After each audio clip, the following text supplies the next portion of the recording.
Go ahead and start over. But I got into this because I sit and I look at our communities, and if we can only do one thing in life, and that is take one community back at a time, and a normal citizen stands up and takes the stand to do that, then that's what we need to do. Yuba County is a beautiful county. I'm sitting up here with two people right now that I know represent our county to the best of their ability. But I know they need help. And I have very strong conservative values. I'm from Virginia.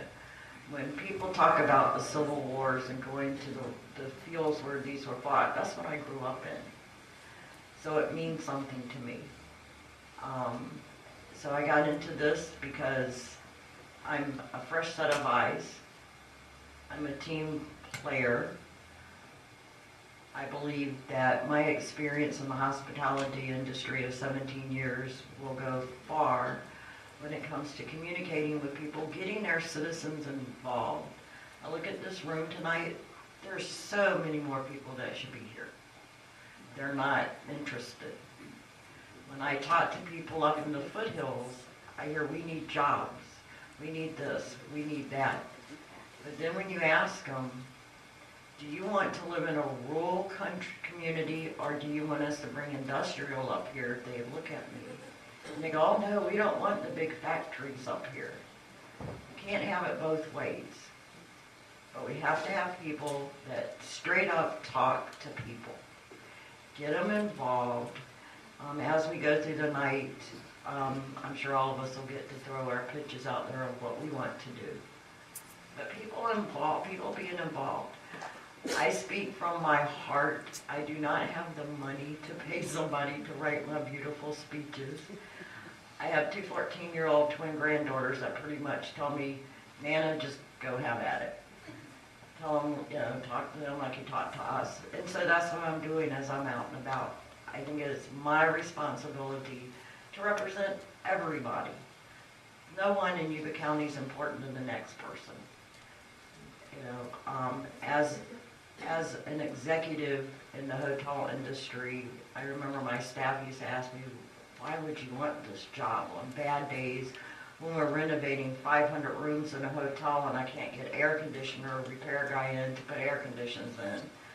And I always told them, I was just an idiot that raised my hand and went, hey, I'll do it. And in this position, I'm the idiot that is putting myself out there going, we have got to get this country back. Our freedom is that important. And if somebody doesn't take a stand, it's just not going to happen. Thank you. Thank you, Kathy. The next candidate will be Hal Stocker, current incumbent for District 5. Hal? I think most people of my constituents know me.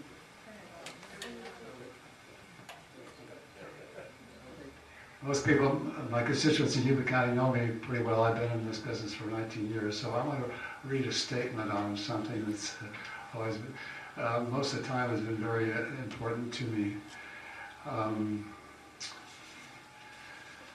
Oh, the big bad developers, they certainly take their lumps. But you know they can't develop anything without the assistance of at least 3 supervisors. So to honestly evaluate the developments, we need supervisors who are not biased and not too cozy or golf-playing buddies with developers. We are all too familiar with special interest groups and bought-off politicians at the state and federal level. Corruption seems to be causing the depopulation of our state senate. You can believe that. And Yuba County is hardly immune from unsavory activities. The prime example in this county was the famous supervisor's vote on the Yuba Highlands housing project. 3 supervisors who were cozy with the developer voted for his project despite the obvious threat to Beale Air Force Base and the lack of infrastructure in the area. Also, these 3 supervisors should have known the public was overwhelming against the project, or at least the supervisors could have had a vote of the people on it. The only way was to correct this disastrous vote was the Yuba Highlands was to have a vote of the people by referendum. The people voted 75% to scuttle the project. Thank goodness that ended the Yuba Highlands project.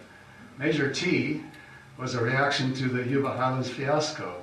It was designed to second guess the developers and the politicians by requiring the vote of the people on major housing projects in remote areas. The developers and their political buddies panicked at the Measure T and made massive efforts to deceive the public because it would have crippled the good old boy system and installed instead the powers of the voting public to make these critical decisions. The deceptive campaign won out. Measure T was narrowly defeated.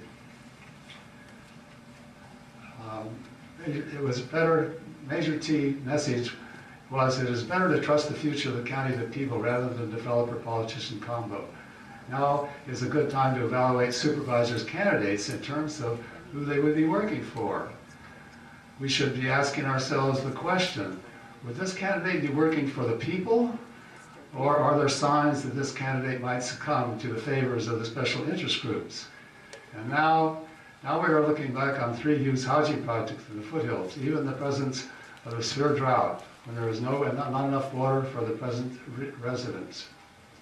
And I guess that my time is about up. Thank you. 15, 20 seconds. Oh, 15. It appears to me there are now 1 or 2 candidates for the 5th District of Supervisors who might already be too cozy for comfort with the present foothill developers. Thank you. Thank you, Mr. Stocker.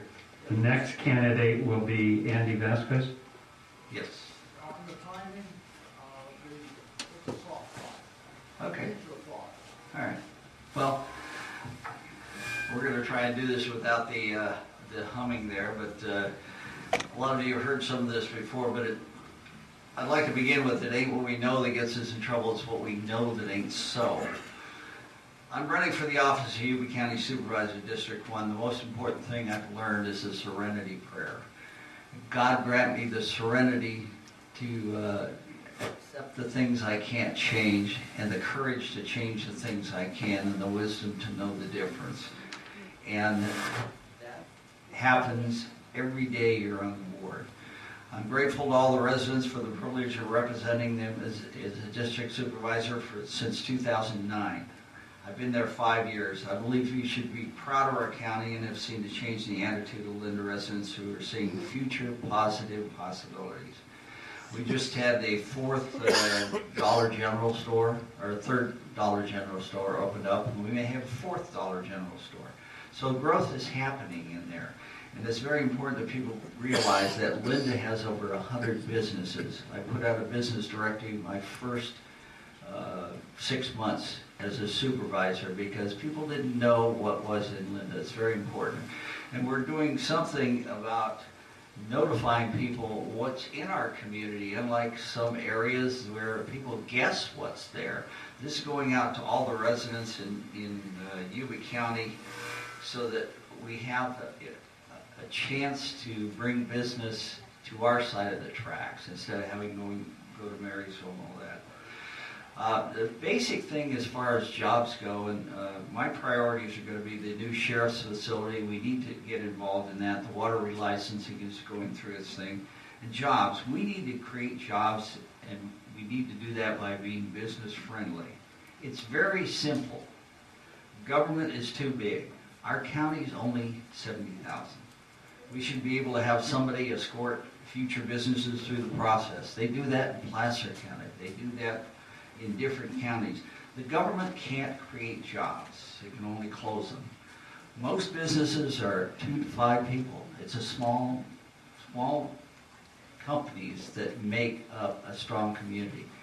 And one of the things that I've had that had happened in the last week was we had a $450,000 land deal that was going south. And it was going south because of the general plan and the limitations. And with a couple of phone calls and a few discussions, we got that problem solved. So, you know, things can happen. Supervisors can make a positive difference.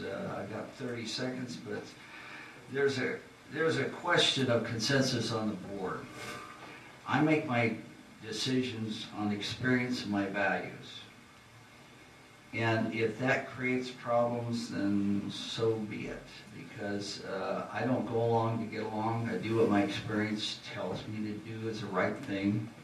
And if I'm alone vote yes or no, I'll do it. I voted no on the general plan because it's not based on good science, but based on science that sounds good. We have to apply logic and common sense to decisions we make. We have to be fiscally responsible and protect our citizens from government ineptness. That's all, folks. There you go. Thank you. The next candidate will be Don Schrader, District 5 candidate. Thank you, and thank the Tea Party for having us. I spent 12 years on the board representing District 4. I was redistricted into District 5 and decided at the last minute to run, primarily because Measure T. I think Measure T was an attempt to take away private property rights and give them to the county or give them to somebody that just didn't make sense to me. One of the things that's bothered me very greatly over the last 6 to 7 years, I live in District 10, which is north of Marysville. We have 20 major agricultural businesses in District 10. We have over 54 major small businesses in District 10. All of those businesses currently exist in a floodplain. All of those businesses are paying exorbitant flood insurance rates. All of those businesses, if we were to flood, could not be rebuilt if over 50% of the infrastructure were damaged. The board has not lifted a finger to even address the issue of flood protection north of Marysville. There's been a discussion about the Yuba Highlands project. I was one of the people who voted for that project. I wasn't in the pocket of a developer. I didn't believe the project would ever be built. But that project, that person bought that land after having seen the general plan and read the general plan, being told by the county's general plan, the land use element of the county, that he could do exactly what he wanted to do. Had the board not approved that project, we could not have just simply turned it down, or the court would have come in and approved it. Had we not approved it, or had we tried to stonewall that project, that person could have sued the county for the value of that project. The Spring Valley project is the same way. I don't ever believe the Spring Valley project will be built. But the Spring Valley project isn't the board's project, it's the people's project. They voted for it, they approved it, and it passed. Unfortunately, I think the voters have to overturn it. We talked about Measure T. 60% of the people in the 5th district voted against Measure T. It passed in the other 4 districts, but 60% of those people who are going to be most affected by Measure T voted against it. So, I think we need to take the county back. I spent a long time on the water agency. I chaired the water agency for the 4 years of the accord. It was the first long-term water transfer in the history of the state of California, and it protected the surface water in Yuba County, or we'd have lost it all to the fish. So I think it's important that we get leadership back on the board and quit worrying about a few subdivisions that are never going to be built. Thank you. Thank you, Don. Our next candidate for the 5th district is Jenny Cavallari. Jenny? Good evening, neighbors. I want to thank the Sutter County Taxpayers Association and the Sutter Tea Party group to be hosting this for us. My name is Jenny Cavallari. I've lived in Oregon House for over 26 years. And to be very, just to answer the one question, I am not one of those candidates that's in the pockets of any developers or any special interest groups either. I'm running my campaign on my own money, on a beer budget, a Schlitz beer budget, by the way. And so I'm working really hard. I'm learning a lot by doing it myself. And I have a group of friends and supporters that are very diligent in helping me, but I'm not accepting money from any special developers or interest groups out there in Yuba County or anywhere else. My mantra has been the same. It's JAWS, jobs, agriculture, and water. I think those are the 3 most important things I've heard from the constituency of what we need here in Yuba County in the 5th district. Jobs are created by entrepreneurial people who want to express and live their dream. And in order to live their dream, the county needs to work with these people. As your next supervisor, I promise to roll the red carpet out to help people. I've been there. I am one of those small business leaders. I opened up a small business. I went through every possible barrier to get my business going, which is a ranching business, and to be able to sell my products from my own property. So I know what it's like. I trust our county to work with us. I've visited with staff, and I know that we can do it together. We have the backing and the consensus from the board. I believe we can do it. Water? Maybe switch mics with the one on the end there. I don't know what's I'm going. just gonna shout. I hope you can. Can you hear me? Yeah. Water is my passion. I've spent the last 20 years on the North Yuba Water District Board. I represent the northern states on the Northern California Water Association Board, which protects our water rights. I've been involved in the Integrated Regional Water Management Plan, and 8 years ago, when that plan was founded, the northern part of Yuba County, the foothills, were not represented in the plan. And I worked with the county and Yuba County Water Agency to convince them that the importance of the representation in the North Yuba foothills was important. And today, we have projects for BVID and North Yuba Water District that are very important. Agriculture in Yuba County represents over $250 million of an $850,000 million amount in the North State, representing all of Dan Lowe's constituency. Yuba County is 25% of that amount of agriculture. It is the most important avenue of income, and I am here not only to increase our agriculture, protect our agriculture, and to look for ways to make Yuba County more friendly for agriculture. And I'll have a lot to say about that in questions I hope that you ask me. And I thank you very much for listening. Thank you. To get started, we're now going to have the question and answer period conducted by the panel of 3 representatives. And See you in a day or two, because I'm going to be leaving here in just a little bit. I'm going to turn it over to the panel, and you can start with Kathy. This question applies to all the, In the mic, please. into the mic, okay, we can do that.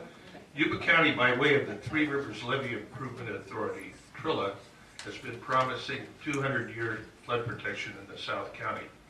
Over many years and $450 million later, that standard has not been achieved, and the Goldfields are now providing another costly obstacle to obtaining flood protection. How likely is it that you would support a legal compliance and performance audit of TRILA? And please explain your answer.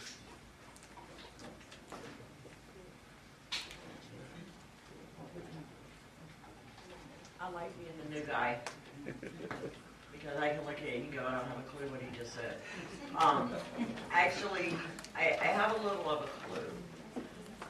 My husband was part of a couple of the companies that started building down in Plymouth Lake, so I know a little about the levee situation. Yeah, I think it's something that needs to be investigated, researched, get it out into the light so that we can see what's going on. Because the sad thing is, it's going to cost each and every person in Yuba County. That's where I'm concerned. But yeah, being a new kid, I don't know a lot about what is going on. I am willing to research it, figure out what we need to do. If we have to file a lawsuit, file a lawsuit. I don't care. But it needs to go where it needs to go, and the people that need to be held responsible need to be held responsible.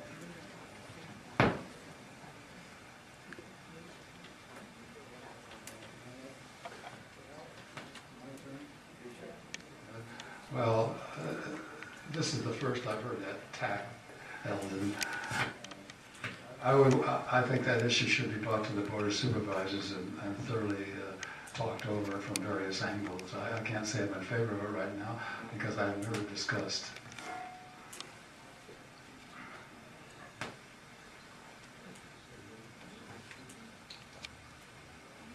Yeah, dance. Trill is a separate unity or entity. When I first came in there, I tried to find out what we could do about holding Trilla accountable for the $450 million that they spent. You and I both agreed that there wasn't proper accounting on that. But County Council told us that because of the way it's structured, Trilla is unto itself, and the Board of Supervisors has no jurisdiction over it. That has to be changed. In order for that to change, the Board of Supervisors count has to change in attitude. Go. Thank you. I think the amount is a little bit short. I think it's closer to $500 million. And I would be very interested in seeing an audit done. I would be interested to see how much actual construction work is going on, how much it's cost, and how much we paid consultants. We've made millionaires out of lawyers, engineers, and consultants.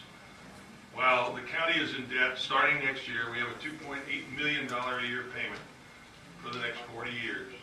And it would be interesting, I think the public should know exactly how much money's gone into the ground and how much money's gone into consultants' pockets. And whether the board can do it or not, I'm sure the people of Yuba County could demand it. Thank you.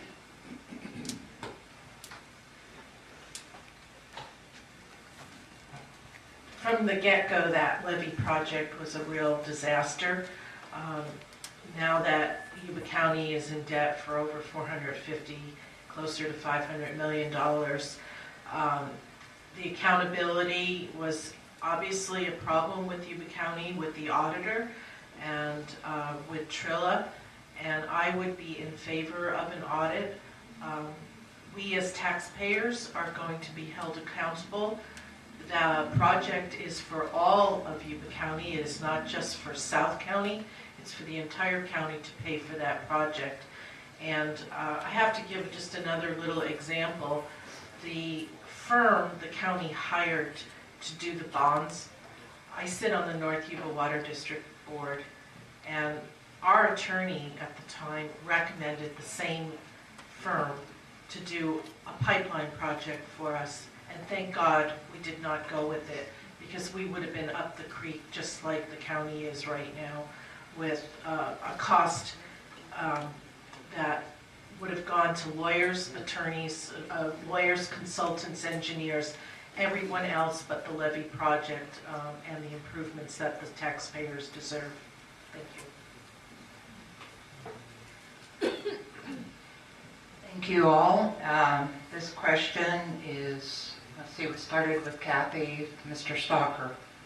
What is your position on organization charts, both on the website and hard copy, showing employee positions, names, and reporting responsibilities?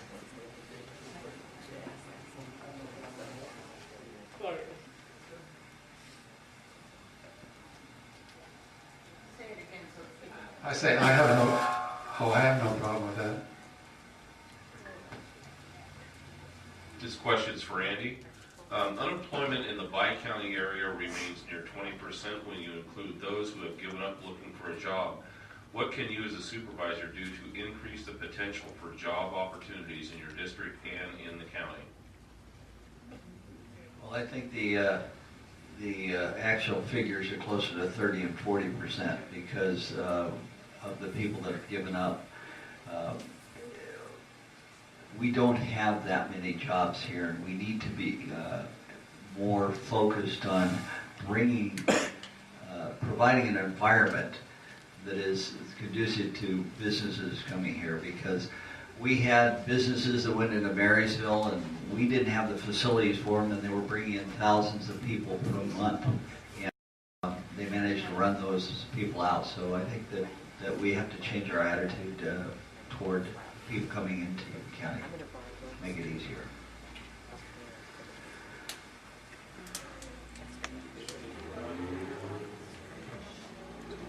is for Don Schrader. What is the greatest responsibility of a county supervisor? I think, first of all, to protect and defend not only a county, but the employees and the citizens. Like Andy said, we have a tremendous unemployment problem. The county has to address that. Right now, we don't have an industrial area with the services, sewer, water services, that is conducive to industry. We've got 2 major railroads going through Yuba County, but not one siding. So we've got to improve the transit infrastructure and improve the ability for businesses to get on and off the highway in an area where they have the kind of services that they need to have in order to build those industries.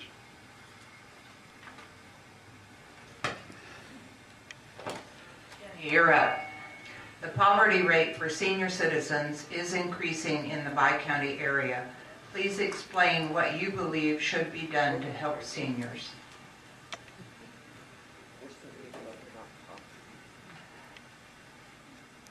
I would like to see food being offered to seniors for senior lunches. Many seniors, as I have seen happen in even my own family, as people get older, they forget about feeding themselves. And I think that good nutrition is really important. And I would like to see and support helping the seniors with food and having lunches in all the different communities of Yuba County. And that would be a big help. And then allowing them to also shop at local farmers markets and giving them incentives to do that. I think, and then with medical facilities, if they need help getting to doctors, I think that there should be assistance as well for the senior citizens. I think we have to remember that our seniors are our most important asset of learning from our elders.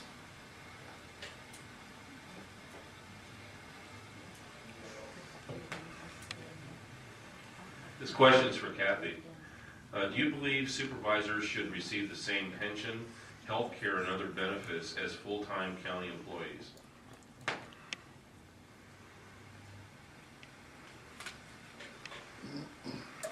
I personally think that the salary of a supervisor is about 50% too much. And I know Andy Basquez will go with me on this one, and he's going to be the only person to go on that boat ride with me. I was going to bring it up and make it a platform to stand on until I found out that the only person that was sailing that boat with me would be Andy. And considering that we need 3, the 2 of us are not going to make that one happen. I think when the people of our county suffer, the Board of Supervisors should suffer right along with them. And so pensions and everything, I have no problem with it. Matter of fact, most of the board members have jobs. They don't need those benefits. So if Andy wants to jump on a boat, I'll ride down the river with him and see if we can pull somebody else on with us.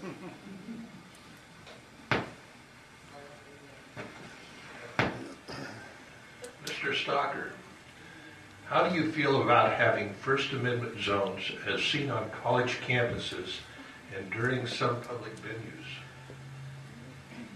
I know I'm going to read it to you again. How do you feel about having First Amendment zones as seen on college campuses and during some public venues? While on that subject,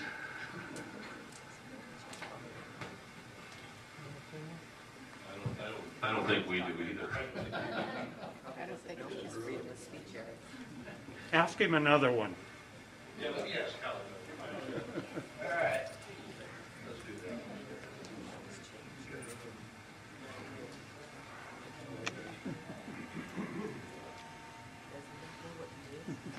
Oh, we're both going to love this one. Given that as a public servant, you must swear on oath to uphold and protect the rights of individuals as outlined in the Constitution, the Ninth Amendment addresses rights retained by the people that are not specifically enumerated in the Constitution. Please explain what that means.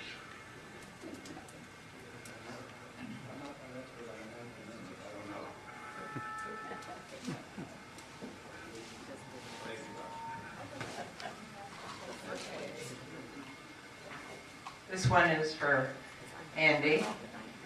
No, this one is for all. Do you support or oppose the implementation of Common Core standards in Yuba County? Starting with Andy. You know, if I oppose it, it is the most ridiculous thing to come to education since new math, which I was around when new math arrived. And when you take a problem that you can solve in your head in 5 seconds and make 100 steps out of it, there's I don't know what they're smoking up there, but they need to cut back on it. I've spent 35 years in education. I've watched education over those 35 years, and it amazes me that we keep trying to put a round peg in a square hole. I mean, all children don't learn at the same rate. All children don't progress at the same rate. And the idea that we're going to not leave any children behind and we're going to put them all in one common core, to me is just like the other 25 or 30 regulations that every time we get a new superintendent of public education, he comes up with another bright idea. And none of them have worked. I mean, let's go back to the days where we actually provided people with an education and quit worrying about Common Core and no student left behind. It's important we don't leave students behind, but not all of those students are going to run the race at the same rate. Some people are going to be slower and some people, and to me it just drives me crazy to think we're going to hold people, very bright students behind so that the rest of them can catch up with them. We've got to quit trying to make one size fits all. When I think of children and how they develop, I think of a flower or a seed. Not every seed blooms when you water it the first time. Some seeds will bloom in a week, some seeds will bloom in a month. Some may actually take several years before they actually germinate. And I think when you look at children, and I've worked with a lot of children on my farm, each of them at different levels of understanding and being able to actually understand what needs to be done.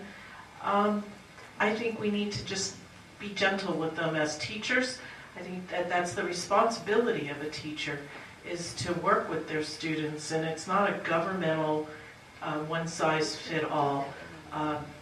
Children need to get their basic education from their parents and at home and be taught, be taught to learn at their pace and not be forced to learn. Thank you. I will repeat the question for Mr. Fletcher. Do you support or oppose the implementation of Common Core standards in Yuba County?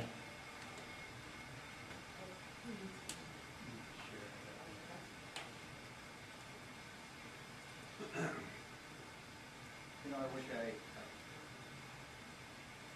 I had more information to share with you. My limited understanding is it has a lot of negative connotations to it, and at this point, I think the jury is still out. I don't care for what I've heard, but it certainly needs more research for me to give you a good, honest answer. Hey, Kathy, you're up. I'm the luckiest person on the panel.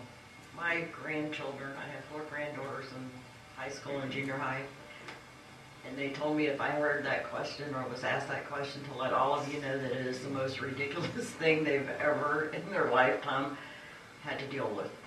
So I would be totally against Common Core. I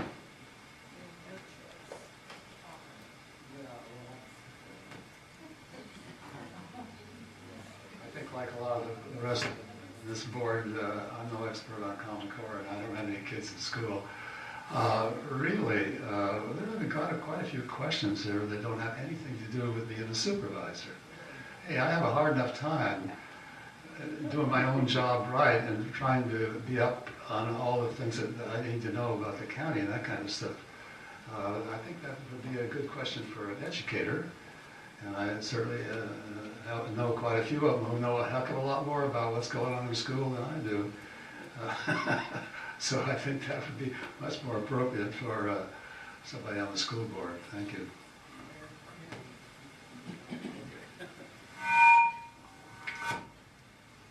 Don, this question is for you. What is your position on transparency in government and the right of the public to question the supervisors and county actions? Board meetings are open to the public, and I you know, one of the most disheartening things to me when I was on the board is you go into a board meeting and you see 3 or 4 faces sitting in the audience looking at you, and it's the same 3 or 4 faces all the time. The public has got to become involved with the county business and understand as much as, you know, what's going on with the county as the supervisors do. If the public isn't involved, then we've got a serious problem. So I think all meetings should be open to the public, unless it's a personnel or legal issue. Everything needs to be open and above board.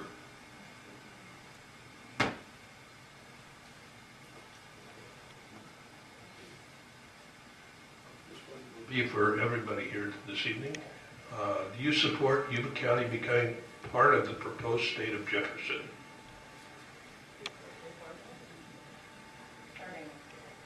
Starting with Jenny.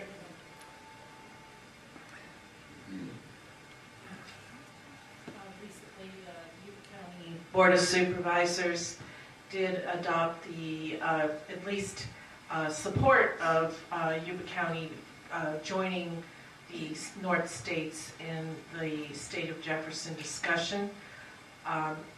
Personally, I would like to learn more about it. I've researched it. I feel it's a really good opportunity for everyone in the North State to get the representation that we deserve. But before I could actually commit to being part of the state of Jefferson, there's a lot of research that needs to be done on just how all the different things that we deal with, education, general fund money, how monies are going to be allocated from the state, water rights, I mean just a million things that are out there that we deal with on a regular basis, how the state departments are going to be representing us in the state of Jefferson. Do we form our own departments? So it's a major consideration, but I do support it because I do feel that the North State does not get the representation that we need in the legislature. Thank you.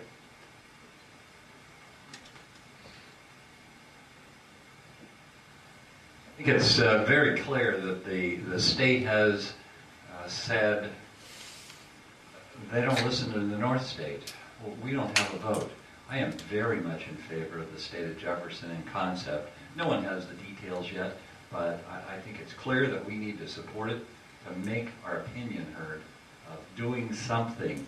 We're all tired, sick and tired of being told what we're going to do without some input. So, yes, I am in favor.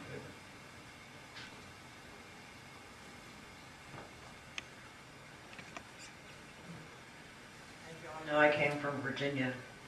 West Virginia and Kentucky were both part of Virginia at one time. So growing up in a state where I've got to study and kind of see how these things work, because naturally we were taught that, I understand about it. So I'm in favor of it. I think the only apprehension that I have at this time is I'm concerned on the financial aspects of it, because we are going to have to carry some debt into the new state. But other than that, I'm all for a state of Jefferson. I'm in the boat with Andy again.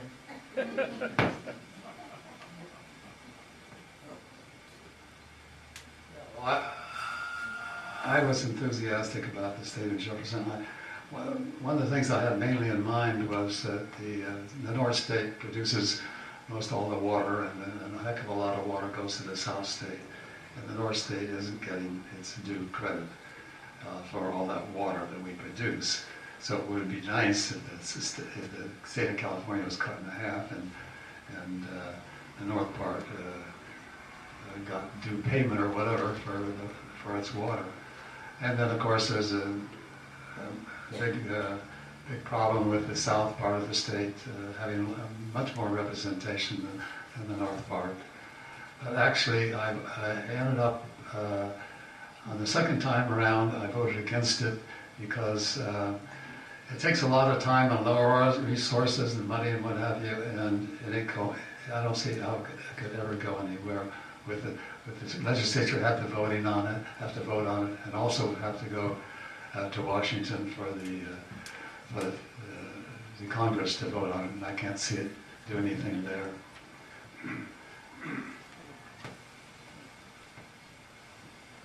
I said in the beginning, it ain't what we know that gets us in trouble, it's what we know that ain't so. If people would just read the approved resolution, they would find out that the first step is to seek representation. Now, we do not count. If you think you do count, you're dreaming. When they stripped all the counties of their state Senate representatives, they made us indentured servants. We're worker ants. We have no vote. We have no say. And if you wait till all the lights turn green, you'll never get out of the garage. So we had to act now, and we need support now to seek representation. That's the first step. And then we'll worry about the stuff as it comes down the pike. But we need to be counted, because in certain countries we have people that they take their money, there's no representation, and they're called slaves in certain countries. Why aren't we called slaves here? Because we need to kick the table over. So yeah, I'm a little enthusiastic about it. California's broken. It's ungovernable, and like people have said, Northern California doesn't have a voice. I attended a CSAC meeting when I first took office and sat at a table of newly elected officials, and the lady sitting right next to me was just elected in LA County. She had 280,000 people in her district that she had to get the vote for. She had 4 offices and a staff of 20 people. Now, what chance does a Yuba County Supervisor, Sutter County Supervisor have of dealing with that kind of population? I agree it's going to take a long time and it's going to be very difficult, but if nothing else, we're going to send the state and the people that run this state a message. If we can get all the Northern California counties to say, yeah, we want to split away from this insanity, well, maybe it'll do us a little bit of good. But we can't continue to go on the way we are. Every time the legislature meets, it passes another regulation or another law that costs all of us money, and we just got to stop it. Okay, Randy. This is a question for all of you, and we'll start with Randy. What is sustainable development, and what is your position on sustainable development?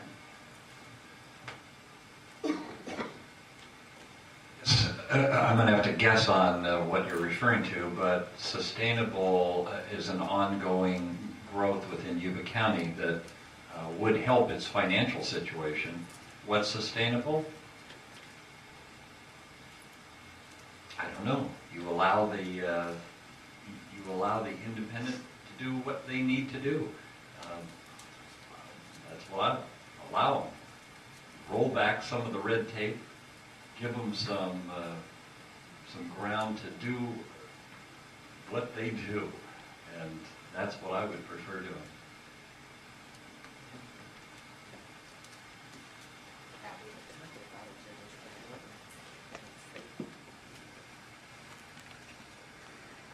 About like Randy. Sustainable growth and development. I would imagine that along the lines of what Randy said is basically that it's what can this county handle, and at what rate do we want it to get there? What are we willing to sacrifice? I think is another question that you could ask there. Do we want things in our county that are going to change us? So is it sustainable? Maybe it could be. Maybe we could get a business in here that will be here 100 years. Maybe we'll get a business in here that will completely change our whole community to something that we don't want. It's kind of an open-ended question without some firm ground to stand on to come up with an answer.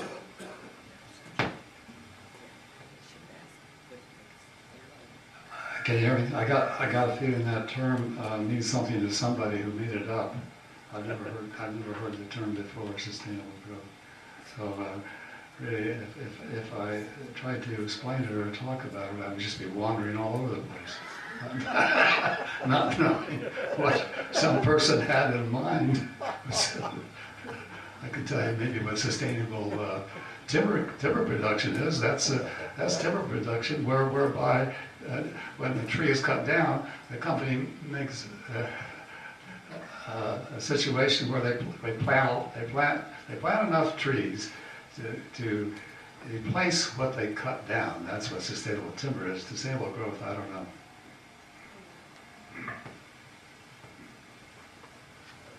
Paul Preston's sitting over there with a smirk on his face, and I think when the word sustainable comes up, Paul sits up, and it's part of what's known as Agenda 21, because who determines what's sustainable? Okay, am I wrong, Paul? You can't answer the question. Okay, that's okay. He's blood's running out of his lip. When you hear sustainable, and you're at an Awani conference in Yosemite, I went to one of those, and it's just it's the destruction of our state freedom. So I'll leave it at that. I kind of agree. I'm not entirely sure what sustainable communities are, but in my opinion, in order to have a sustainable county, a sustainable community, we have to have enough jobs to keep the people here. Yuba County has a unique position, I guess. We have 6 wastewater treatment permits by the state board in Yuba County for a population of, what, 73,000 people? Sacramento has 1 wastewater treatment plant for all of the Sacramento area and most of Yolo County. So if we can't provide sewer and we can't provide water to communities that at a reasonable rate, we're never going to have sustainable communities. Or if we don't develop a job base to keep people here, we won't sustain our communities. The idea that we're building houses to allow people to travel back and forth to Sacramento, to me, is ridiculous. But that's what we're doing. We're providing Sacramento with cheap housing. I may have a different approach on this. I'd like everyone to think of an equilateral triangle, and that is a triangle that each side is equal. And on one side is the social aspects. On the second side are the environmental aspects, and and the other side is the economic aspects. And whether you're thinking of sustainability in forestry, you're thinking of sustainability in farming, in just how you manage your household, these 3 things nearly need to be in balance. And when you look at growth in Yuba County, we have to look at all these things. And when we talk about the economic aspect, we're looking at how the impact is for the county, the social aspect, how it's going to impact our neighbors, and the environmental aspects, the water, all the different other things that we need to take care of. So I have a little bit different approach on it, and I look at it as a triangle, and all things, if we're going to be sustainable, must be in balance.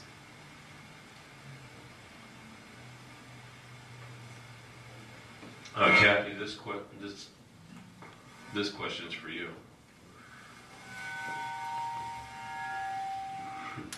Are you concerned about the increase in police overreach and violence when it comes to dealing with the public, and what, if anything, will you do to stop it?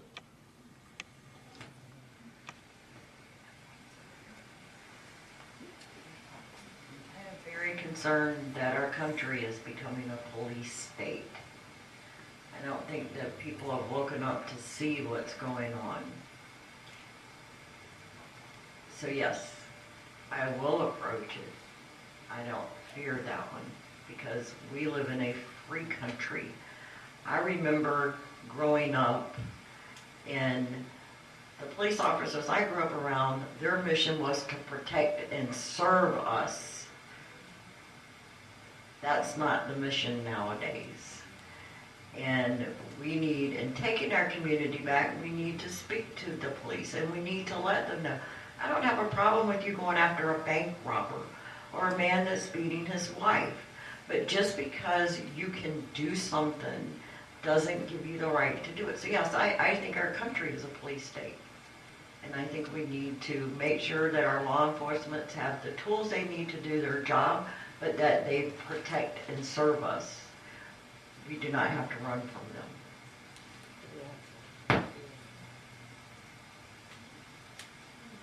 Stocker, I just draw these things. I don't make them up for you, just for you. This is for everyone this evening.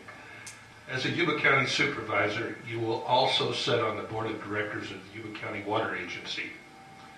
The agency, along with the county, is incurring annual bond debt payments in the millions of dollars starting in 2015.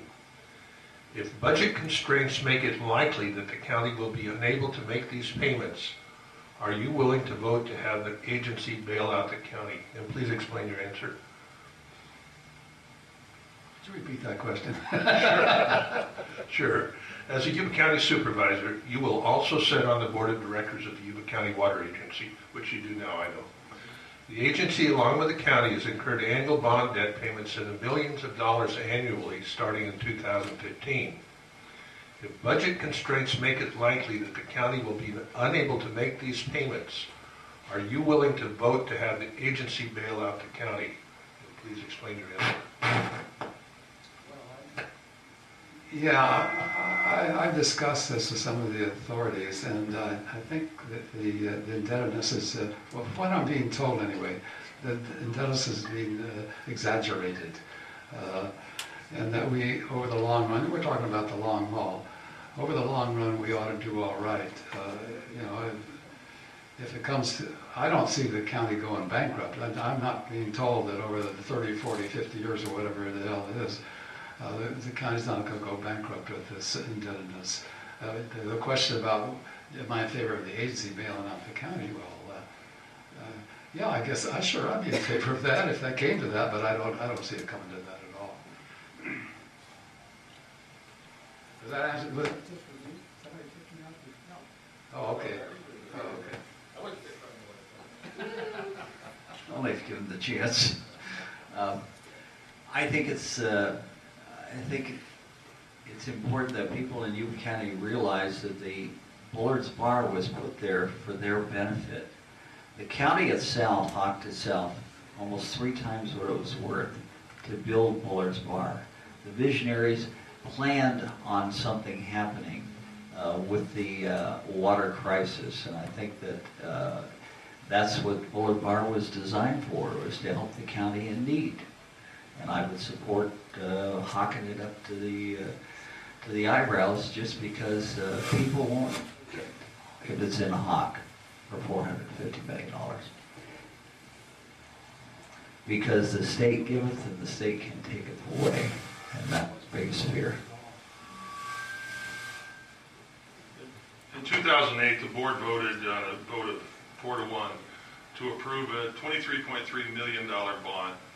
We waited until 2015 to make the first payment. In 2015, the first payment comes due of $2.8 million. When the county pays that bond off in 40 years, they will pay 10.1 times more than they borrowed. Now, there's no way in God's green earth that Yuba County can start making $2.8 million bond payments next year when they were $800,000 in the red this year. If it comes to the agency having to make the payments, that's going to be the only way that payment's going to be made, because the county can ill afford to take that much money out of the general plan. You know, we did it to protect the people in the South County, and I said it at the time, I'll say it again. We indebted everybody in Yuba County to the tune of about $7,000 over the entire time that bond is in existence. So, you know, we've done it, it's over, now we got to pay for it. And the water agency is probably the only solution.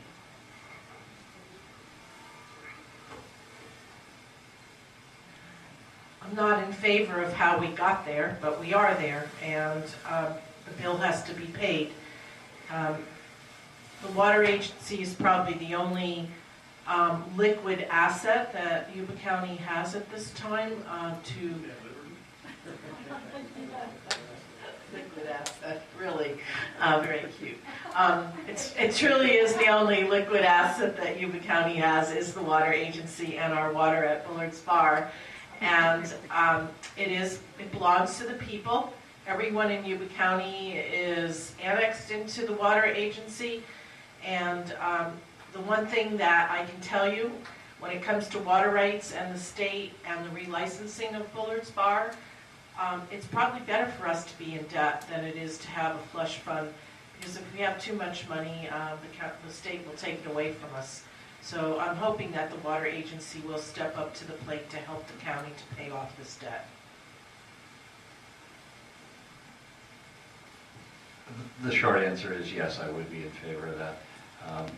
It's limited what the Yuba County Water Agency can spend their money on.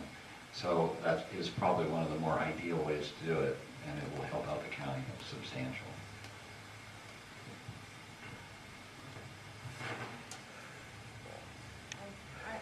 I'm for it, but what drives me mad and why I got into this race is we're sitting here talking about the county borrowed money on our behalf and we're paying 10.1 times more back. Who would do that? That's what I sit there in my mind going, who would do this? Do you not read what's presented to you? I don't understand it. So yes, if the water board needs, if they need to bail it out, let them bail us out. But moving forward, let's put people there that live a normal life and pay bills, and we don't get to go borrow money when we don't have money and create issues like this so that down the road we're going to sit here going, well, they did this 20 years ago and we're paying 50 times more of the money back. Let's put some people in office who will look at it logically and stop the madness. Thank you.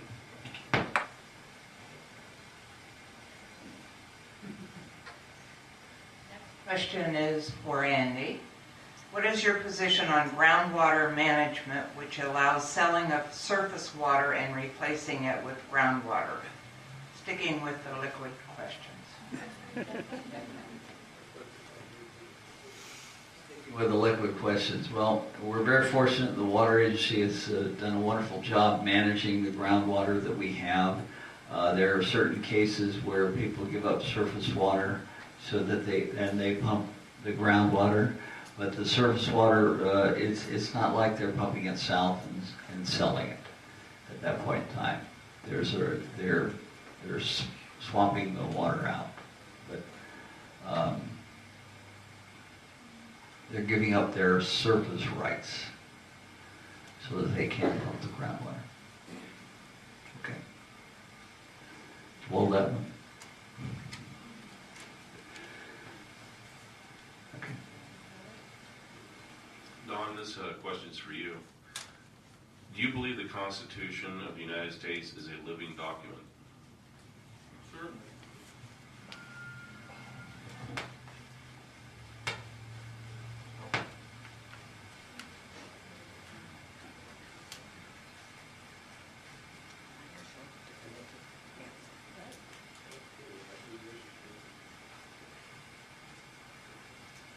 Question is for everybody. If there is an agenda item that would benefit your district but would be detrimental to the rest of the county if passed, how would you vote and why? I just draw these folks. I'll do it one more time. If there's an agenda item that would benefit your district but would be detrimental to the rest of the county if passed, how would you vote and why? And it's Jenny Cavalier.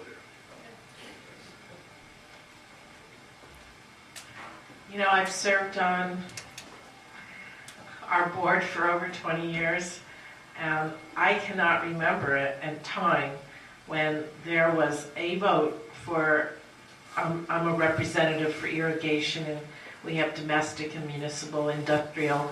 I can't remember a time when the vote was just for irrigation and it would detrimentally affect the whole district. I imagine there could possibly be that opportunity to come up, but I find it hard to believe that there would be something that would be so detrimental to the rest of the county that District 5 would need. And of course I would support what the constituents and the people that put me in office want, but I just can't imagine that it would be that detrimental to the entire county.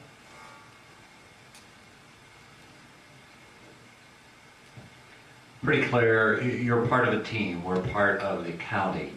Your district is just part of that. So what you have to really look at is, what's the benefit for the entire county or detriment? It's a county-wide issue, not just a district. You take your input, but you're still part of the county, and that's how you deal with it.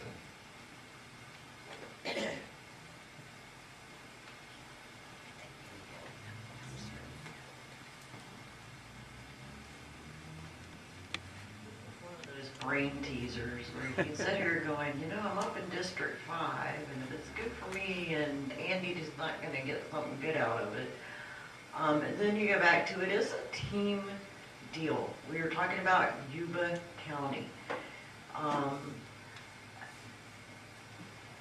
But I think that's a hard question to honestly sit and answer because we also have different things going on up in the foothills as opposed to the valley. The nice thing about it is it's going to take 3 people, 3 supervisors to make a yes. So if you can't pull 2 along with you, it doesn't matter where you vote, in all honesty. So no, I'm not going to do anything to hurt Yuba County. But it's a brain teaser there for a little bit.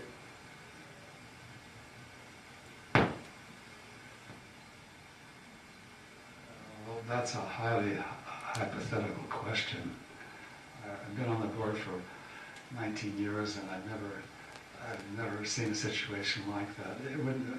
I can't see it coming to the board even for discussion if the whole county, the rest of the county, or even a significant part of the county is going to suffer from something a particular district is going to get.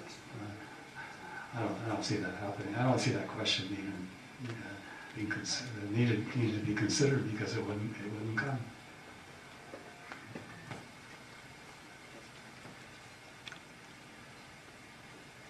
Well, you're a county supervisor. You have to look at the county as a whole. And even though your constituents may want it, if it's going to negatively affect the entire county, you have to go against it. So, pretty cut and dry. I just looked at this thing a moment ago. It doesn't say district supervisor, it says county supervisor. When I was on the board before, I didn't care where the person lived. If they called me, I tried to answer their calls. And if they needed help, I tried to help them. The idea that something's going to just help one district and hurt the other 4, I kind of agree. I don't see how that's going to happen. But like I said, you're a county supervisor, not a district supervisor. And part of the problem we've had in the past is we become more involved with our district than we become involved than we are in the county. And you have to be careful of that. You represent the people of Yuba County, even though you're elected by the people in the 5th district or 4th district or whatever. Thank you.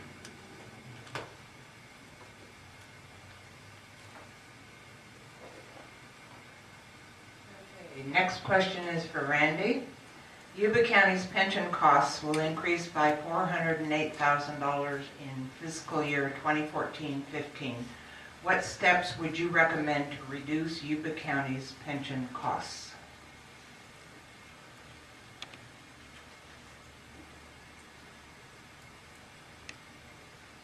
I'll pass on that question. You want to take another one?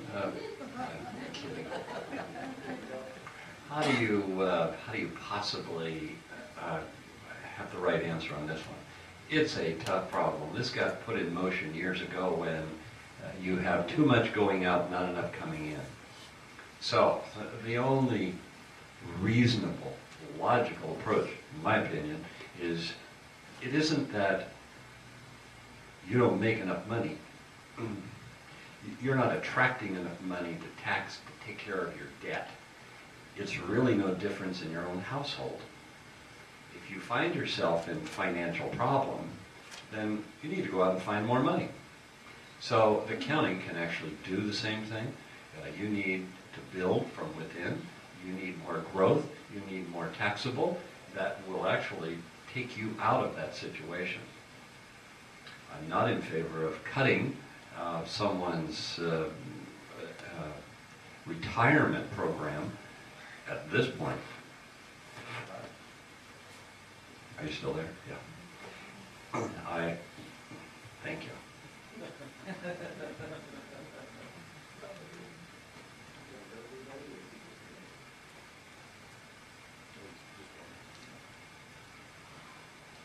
This is for everybody.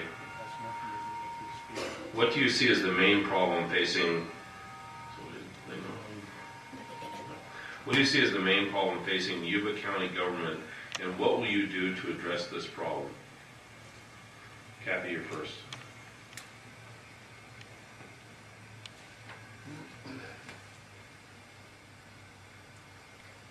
It's really, again, it's so nice being the new kid on the block.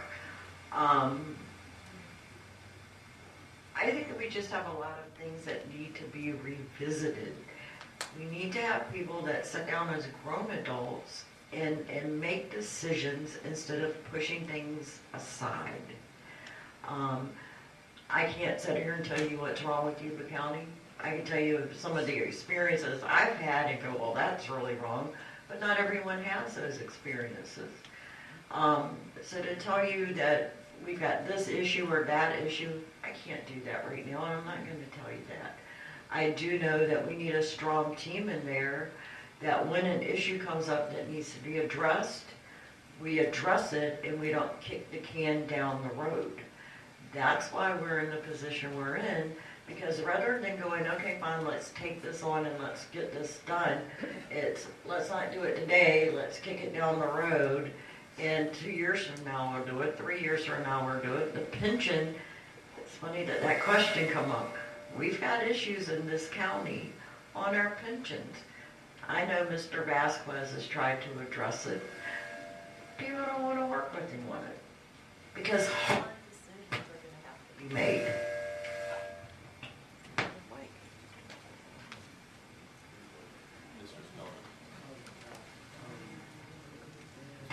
I don't know about the most important decision, but certainly way up there is economic solvency and healthy and the state of health.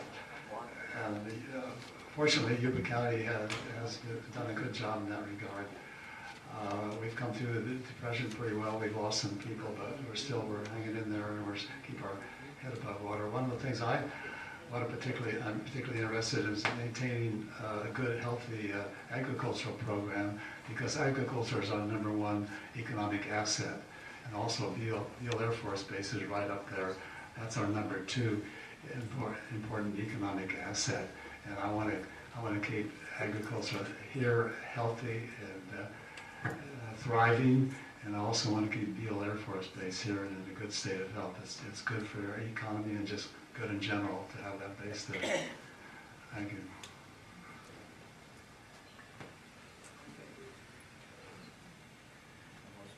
Pressing problem is water. With water, we can do anything with this county. And we're staring at debt, we're staring at a state that's not paying its bills. Water is going to be our salvation, and we have to work with some of the key people that we have that have been elected. We're very fortunate in Mr. Kennedy left that he put Dan Mearswa on there. He's a financial wizard.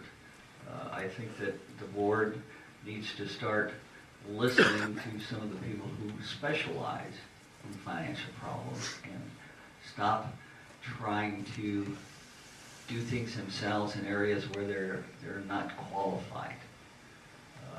What we have is we have people who pontificate for hours on end about things they know nothing about.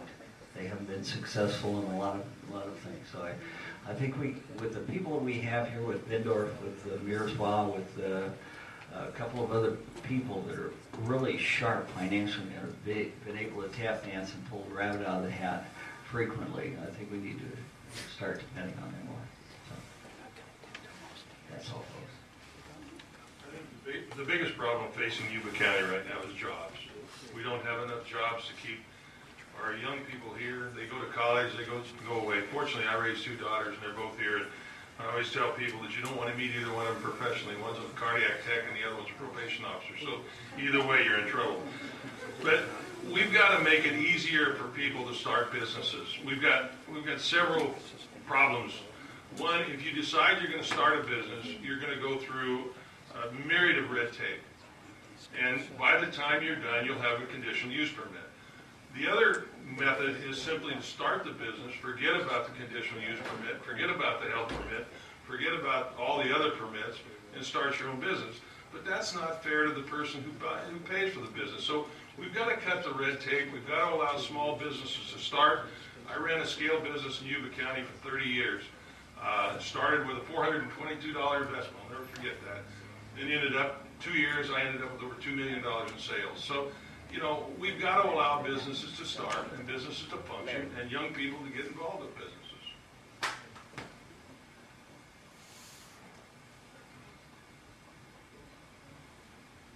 Yuba County is no different than any of our neighboring counties. Fortunately, we do have our liquid asset as the savior, so to speak, of what we can use to help pay some of the debt and the indebtedness that we have. I have to agree, though, that jobs to be created in Yuba County is probably the biggest asset that we can do for our young people and to keep them here. I would like to see, especially in the Yuba foothills, and actually for all of Yuba County, because we started it as a Yuba foothill thing, but it's going to be for all of Yuba County, is an ag overlay. And with an ag overlay, and the county staff is looking at this right now, this will enable many small cottage agricultural businesses to thrive in Yuba County and be successful, and it'll help lighten the load of the regulations and fees, much like what Butte County has done, Placer County, Sacramento County, El Dorado County has done. And this will help create jobs for young people. And I'm very much in support of that.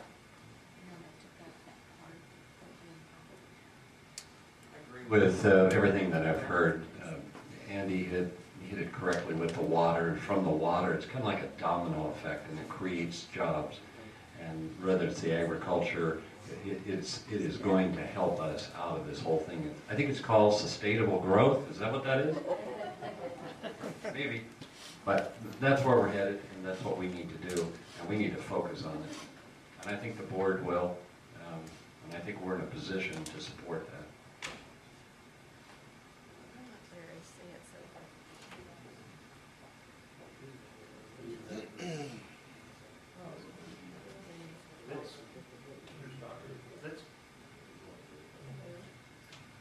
Let's go with just one more question, maybe for each of them, rather than all. Just Okay. Go down and then we'll get into the closing statements. Just take a couple minutes for each closing statement. This one's for you, Hal.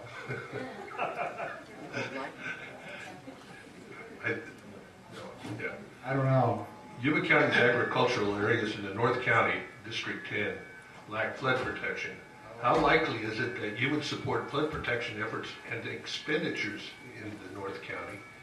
And if yes, should Trilla be the authority that manages that task? Well, yeah, I'm very much in favor of doing something about the levees in District 10. I just talked to some people about that particular question today, some of our experts at the county. The levees have done very well, and they've withstood the last two big major floods. But still, what we really need to do is look at the levees and get a better handle on exactly what condition the levees are in, and to make it short, I got 30 seconds here. To make it short, yes, I would be in favor of going ahead, getting the studies when we can, and then proceeding to do something to fix the levees, yeah. Would you be in favor of Trilla handling that task? I haven't researched that one. No comment on that one.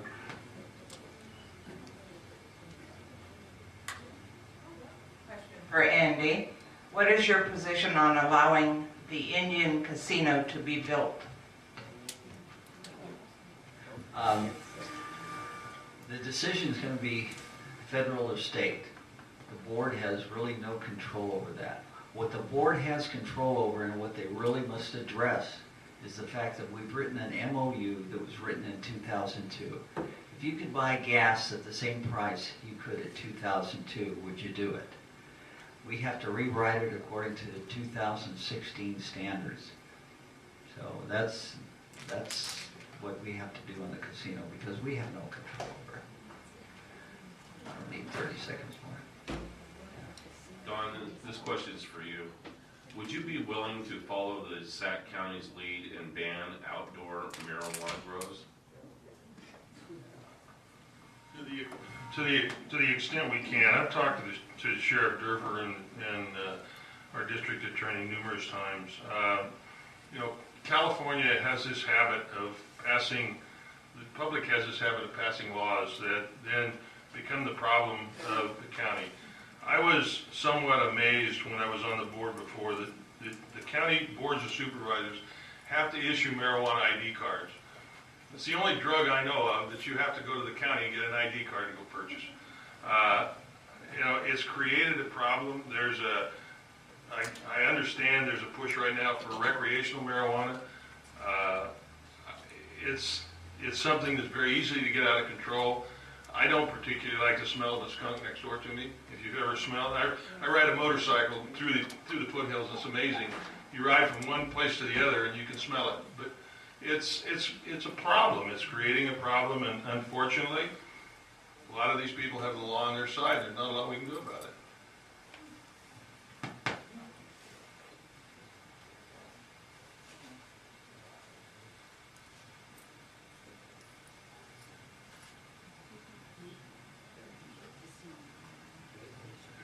Jenny, this one's for you. Would you be in favor of limited planned development in the upper foothills?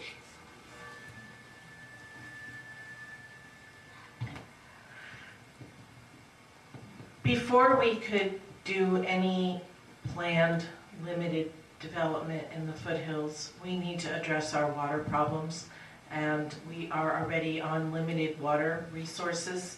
This year, the total communities of Dobbins and Oregon House will not be receiving any irrigation water, and we our wells to be considered, well, maybe go dry this summer.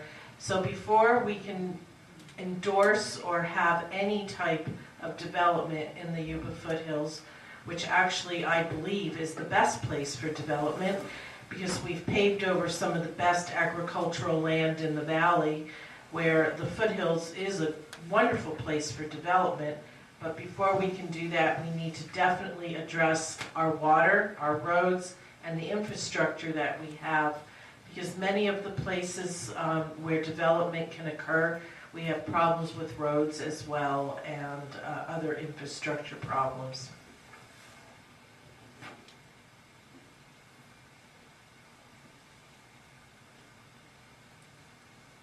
Did you want to go a couple more or what? No. Okay. We're done with that round then? Yeah. Okay. We're going to go ahead and enter the conclusion stage. So we'll start with, I believe, Randy for your closing statement.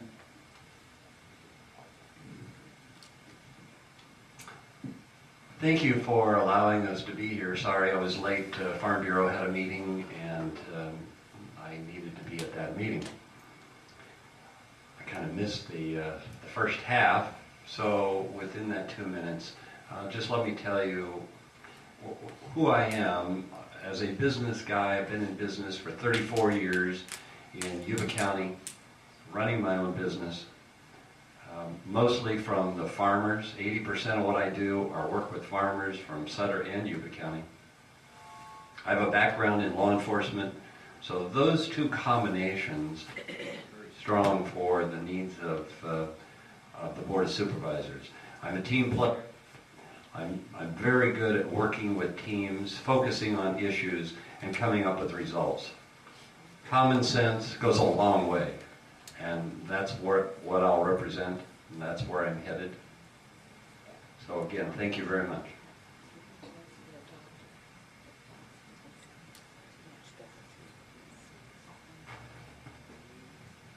I think when you look at all the candidates that we have here tonight, we all have our different views. Many of us agree on the issues that need to be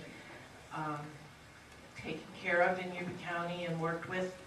I think on June 3rd, or if you are an absentee ballot voter, you will look at all the candidates and see who you feel will best represent you and represent the needs of Yuba County.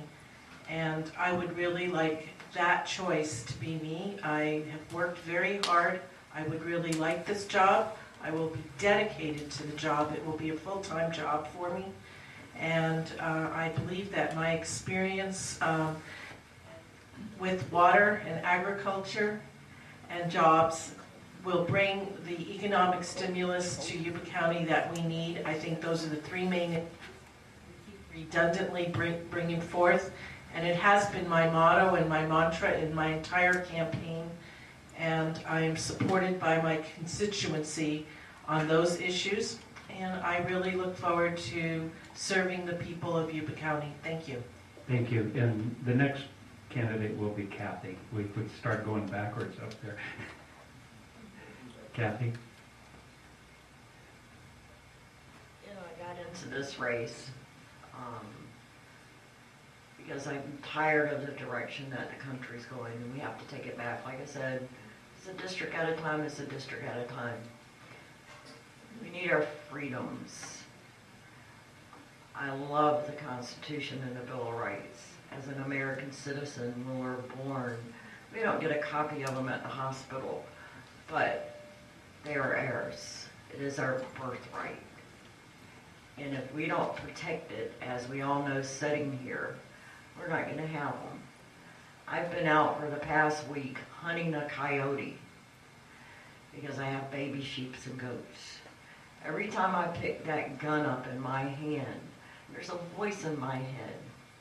And that voice goes, this is about the only thing you've got left of that Constitution, and if they take this, you're in deep trouble. I never thought I'd ever get to a day in my life when I realized that we're losing it. And the minute they take that gun, it's done. Flip you over, call it a day. And I'm not willing to take that risk. I want to represent everyone. I have friends from all walks of life. We can come to happy mediums, but sometimes you need that person who's just crazy enough, as I say, to go, you know what, this is worth a fight. Yeah, I think we need to know how you spent $800 million. Can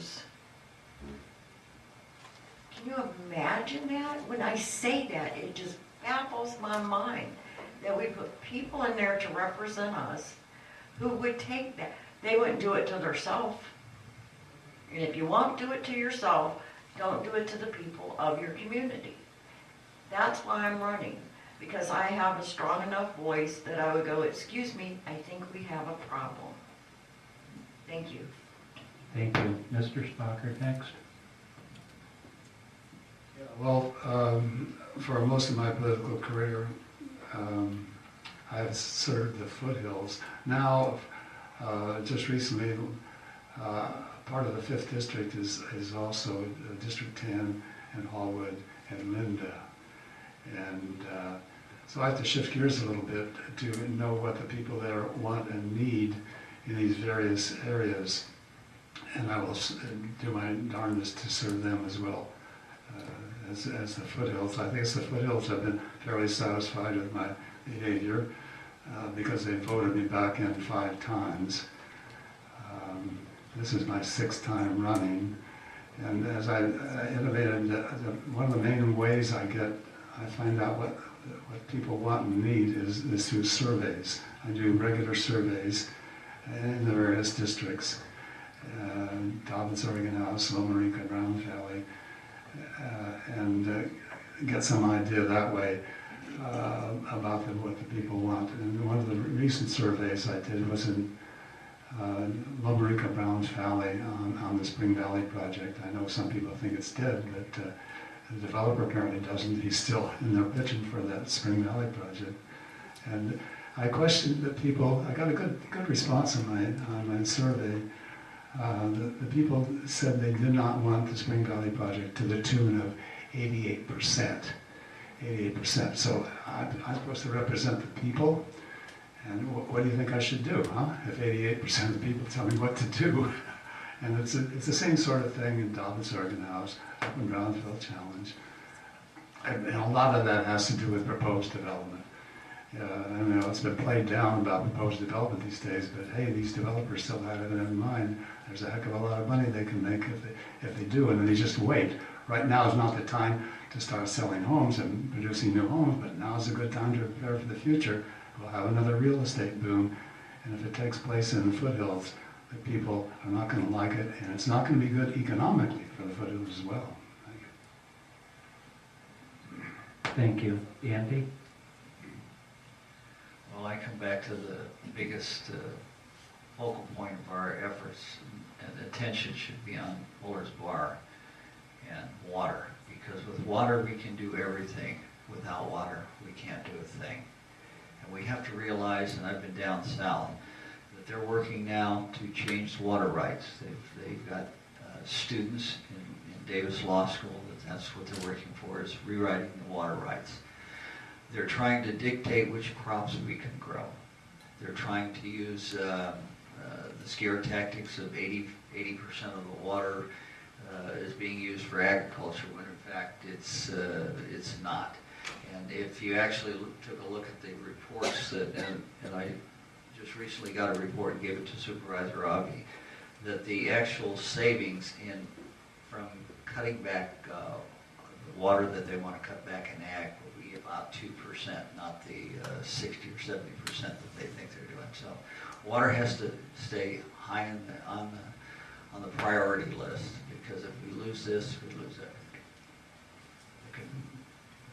Thank you, Andy. Don? Thank you. I'd like to thank the Tea Party for having us here tonight. I agree with Andy that water is one of the most important issues in Yuba County. Like I said, I chaired the water agency for 4 out of the 12 years I was on the agency during the accord process. One of the things that just scares the bejesus out of me is the state created the agency by the Agency Act. And all it takes is the state simply to say, we're going to change the Agency Act, and we're going to take part of that away from you. This county, Yuba County, has to do everything that's humanly possible to try to protect those rights. And unfortunately, we don't have the representation in Sacramento right now to do that. So the idea that we're going to have $60 million a year to spend, I think we need to talk to some of our Southern California congressmen. But I'll represent the district. I represented the entire 4th district for 12 years, and I'll represent the 5th district. I'm very much involved in agriculture. I'm very much involved in water issues with agriculture, and I'll continue that. I mean, I think it's the supervisor has got to be concerned about something other than the Spring Valley project. Thank you. Thank all of these candidates. A hand.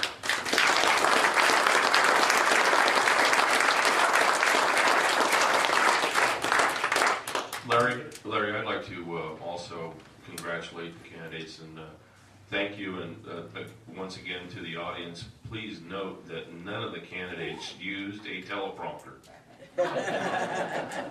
Thank you. I'm not sure if I have a mic or not. On behalf of the Sutter Buttes Tea Party and the Sutter County Taxpayers Association, I would like to thank the candidates for taking the time out of their busy schedules and choosing to participate in this informative forum and for sharing their views and their various issues. Thank you. And thank you, the members of the community, for attending. And there's a lot of you that didn't. We've been having 100, 150 standing room only at our things. Maybe they're just getting worn out, I don't know, or nice day, nice weather. But I do appreciate those who did attend, and I hope you got information that would help you on election day. An informed electorate makes a big difference on election day, believe me. And that's what these forums are all about. From tonight, there's something that's really bothered me because we spent a lot of time on this, and I don't intend this to be a speech at all, but maybe an awakening. We spend a lot of time over the last 2-3 years appearing before boards of supervisors, all of the city councils, including Live Oak, Marysville, Yuba City. Every time a sustainable development grant comes up, and invariably the supervisors don't know what it is and they vote for it. It's free money. It's free money. And we came to Yuba County and testified against the approval of the general plan amendment. And the basis of that was the Rio de Janeiro Agreement, 1993, UN Agenda 21, heavily embedded with a word they coined: sustainable development, sustainable communities. Pack and stack houses, walkable communities, taking over farmland, returning what land we have left into its natural state, reforesting the state. We've gone before the board, even Sutter County, they had a grant for sustainable development. And we spoke to them, they voted 5-0 against it because it was Agenda 21. We just spoke before the Yuba City Council. They are not taking orders from UN, they're not taking orders from anything, but yet they voted for a SACOG grant under Proposition 84 for sustainable development. That's where you get a SACOG consultant comes in and tells you how to build your pack and stack houses and create your walkable communities. I was really disappointed that only one of the supervisors had a clue what sustainable development is. Every month you guys vote on a grant from SACOG or a Proposition 84. When you see that word sustainable development, go back and read Agenda 21 and you'll find out what it is. Thank you, and I really appreciate you coming. Thank you.